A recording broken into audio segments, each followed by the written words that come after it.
ഷാജൻ നാട്ടിൽ പോയപ്പോൾ check book എൻ്റെ കയ്യിലായിരുന്നു എന്നുള്ളത് ശരിയാണ്. അതിപ്പോൾ ഞാൻ കരുതി കൂട്ടി വാങ്ങിച്ചു വെച്ചതുമല്ല.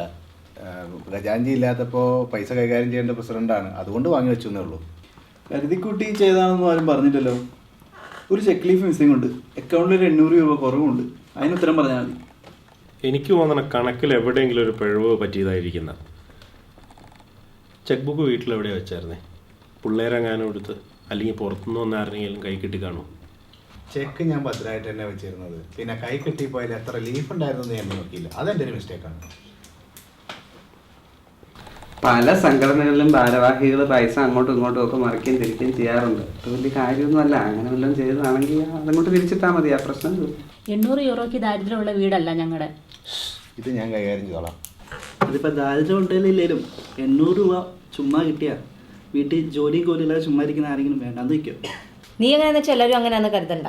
നീ ഉണ്ടാതിരിക്കും. ഇവിടെ അഭിപ്രായം പറയാൻ ആമ്പിള്ളേരുണ്ട്. ഇതിന് ആമ്പിള്ളേർക്ക് മാത്രം അഭിപ്രായം പറയാനായിട്ട് താലിബാനോ?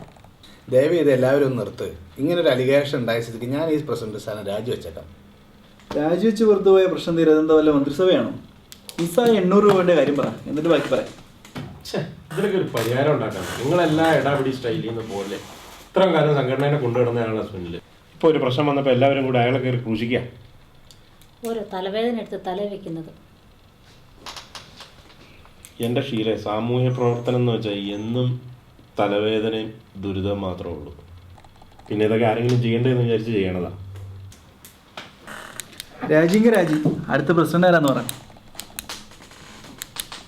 സിനിയിലെ വൈസ് പ്രസിഡന്റ്, സിനി ആയിക്കോട്ടെ പ്രസിഡന്റ്.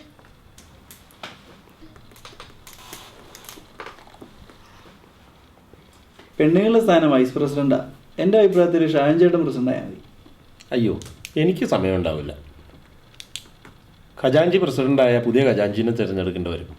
അതിലും ഭേദമല്ലേ പുതിയൊരു ഭാരവാഹിനെ തിരഞ്ഞെടുക്കുന്നത്. അത് പരിഹരിക്കാം. ഷാജൻ ചേട്ടൻ പ്രസിഡന്റ് ആയിക്കോ, ഞാൻ ഖജാൻജി ആയിക്കോളാം. അതാ നല്ലത്. ബിനോയുടെ പ്രൊഫഷൻ അക്കൗണ്ടൻസി അല്ലേ, അങ്ങനെയുള്ളവർ വേണം പൈസ കൈകാര്യം ചെയ്യാൻ. അതിനൊന്നും കുഴപ്പമില്ല. 800 രൂപയ്ക്ക് പരിഹാരം കാണും. അതിപ്പോൾ എൻ്റെ തെറ്റായതിനാൽ ആ പണം ഞാൻ എൻ്റെ കയ്യിൽ നിന്നിട്ടോളാം. അത്രയുള്ള കാര്യം. വെറുതെ ബാങ്കിൽ കിടക്കുന്ന പൈസ അല്ലേ, അത് തീർത്ത് അങ്ങോട്ടും ഇങ്ങോട്ടും തിരിച്ചു മറിച്ചു വെച്ചാൽ പ്രത്യേകിച്ച് കുഴപ്പമൊന്നുമില്ല.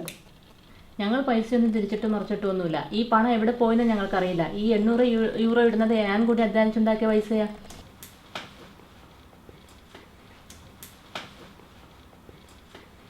പൈസ ആരെടുത്തെന്ന് എനിക്കറിയാം.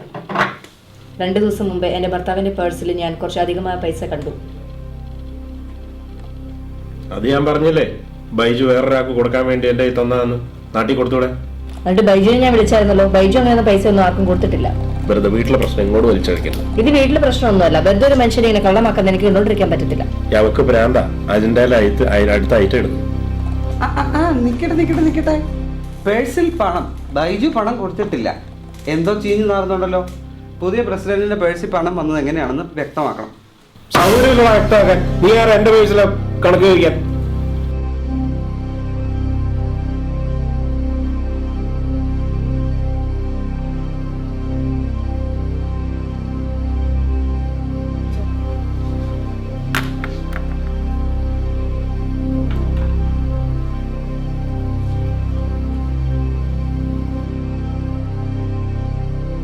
കാര്യങ്ങൾക്കൊക്കെ ഒരു തീരുമാനമായി. വേര് തന്നെ വിളവ് തിന്നു. ഒരു സംഘടനയും കോപ്പിലെ പോലെ പ്രശ്നങ്ങളും. ഞാൻ പോവാ. അങ്ങനെ ആരും ഓടണ്ട. എല്ലാം കൂടെ എന്റെ തല കെട്ടി വെച്ചേച്ച്. എന്ത് തലയിൽ കെട്ടി വെച്ചതാ? പൈസ ഞാൻ മാത്രം വിഴുങ്ങിയതല്ല. ഇവിടെ അതിന് ഷെയർ കിട്ടിയിട്ടുണ്ടെങ്കിൽ 3 പേർക്ക് ഷെയർ കിട്ടിയിട്ടുണ്ട്. 800 രൂപയുടെ ബിനോയ് അടക്കം. ഫാമിലി ഇവിടെ ഭ്രാന്തായി വന്നേക്കുക. സംഘടനയും കുറെ ആളുകൾ. വേറെ പോവാ. ഞാൻ എന്റെ പ്രസിഡന്റ് സ്ഥാനം രാജിവെച്ച് ഒഴിയാൻ ഒക്കെ ചതിമാൻ.